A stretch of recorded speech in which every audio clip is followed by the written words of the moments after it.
Non sono mai stato bravo a scrivere, ho sempre fatto molta fatica. Non potete immaginare lo sforzo per riempire le fatidiche 4 colonne di testo prima di consegnare i temi di italiano alle scuole superiori. Ma nonostante ciò, sicuramente con moltissimi errori al loro interno, nel tempo, negli anni, un giorno dopo l'altro, sono riuscito a riempire diversi libri. Pagine, pagine e pagine piene zeppe di parole, qualche foto, ma soprattutto di date. È da quando ho 16 anni che scrivo quotidianamente della mia vita. Era il giorno del mio compleanno e seduto nel letto dei miei genitori, mentre in salotto veniva preso a martellate un tramezzo, ho intrapreso questo insolito e incoerente passatempo.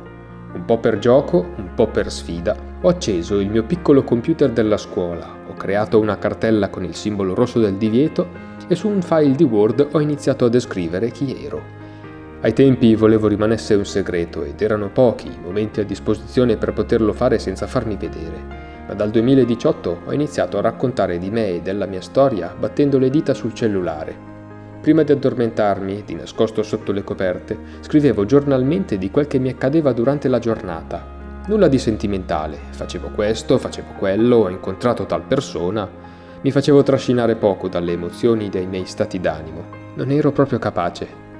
Anno dopo anno, però, le pagine hanno cominciato ad aumentare, sempre di più.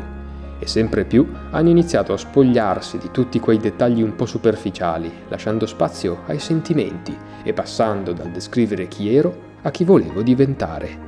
Meno fatti e più riflessioni, e con un andamento esponenziale, gli inutili aneddoti giornalieri hanno presto lasciato il posto alle 1000 sfumature emotive che mai avrei creduto di possedere.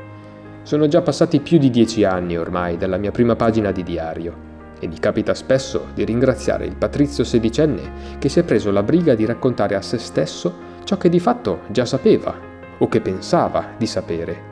Più passavano gli anni e più ha iniziato a rendersi conto che molte delle cose che scriveva non le conosceva per come stavano veramente, almeno finché non iniziava a imprimere il suo flusso di pensiero nero su bianco. Ed ecco che la verità, già posseduta nelle sue mani a sua insaputa, veniva spontaneamente a galla. Sono testi che probabilmente non rileggerò mai nella vita. Sono tutte parole che nel momento stesso in cui vengono impresse sulla pagina appartengono già al passato. Dopotutto, ogni giorno i miei pensieri cambiano, il mio io interiore evolve e cresce costantemente con me e non c'è motivo di riportare la mente indietro nel tempo, a uno stato più primitivo.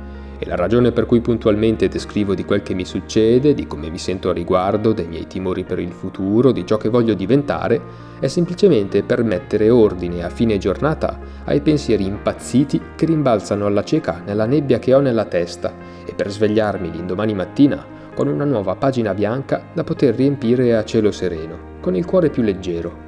È un aiuto importante, è la mia valvola di sfogo più grande.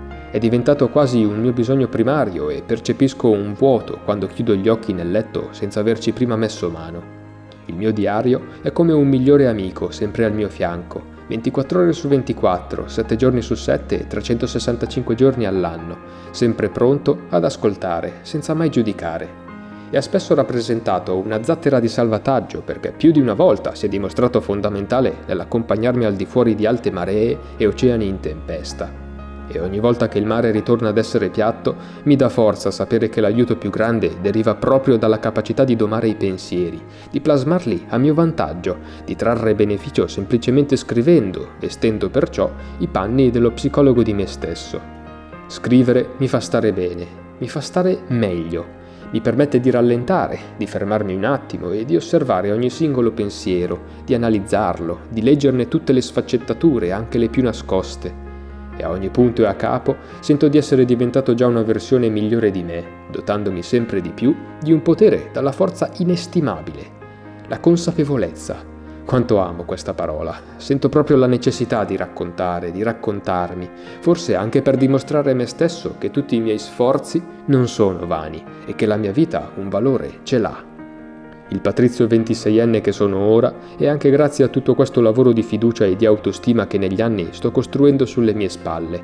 Ogni ostacolo superato, ogni scelta che mi ritrovo davanti, ogni nodo interiore che mi impegno a sbrogliare, ogni pagina si sta dimostrando un tassello importante di quell'enorme e intricato puzzle che è la mia vita.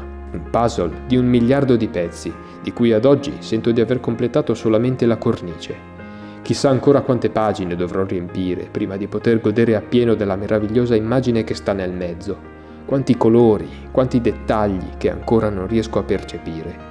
A fronte di tutte le difficoltà che mi sono state poste davanti, ho saputo più di una volta rivelarmi più forte di quanto pensassi, capace di bastare a me stesso, ma senza il diario non sarei mai stato in grado di dimostrarmi altrettanto.